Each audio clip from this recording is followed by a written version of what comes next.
వచ్చే రాజుగారికి చిరునవ్వొచ్చే ఈ ఇద్దరి పెళ్లికి ఆనందం అతిథిగా వచ్చే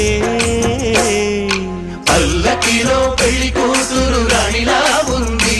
మహారాణిలా ఉంది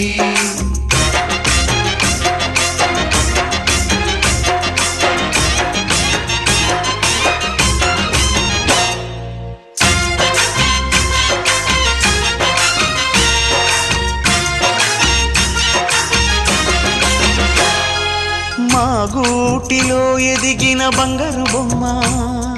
బంగారు బొమ్మ బంగారు బొమ్మ మా నీడలో వెలిగిన వెన్నెల బొమ్మ వెన్నెల బొమ్మ వెన్నెల బొమ్మ పరిమళాల గంధపు బొమ్మ సున్నితాల గాజు బొమ్మ పుట్టి నింట లేద బొమ్మ మెట్టి నింట సీత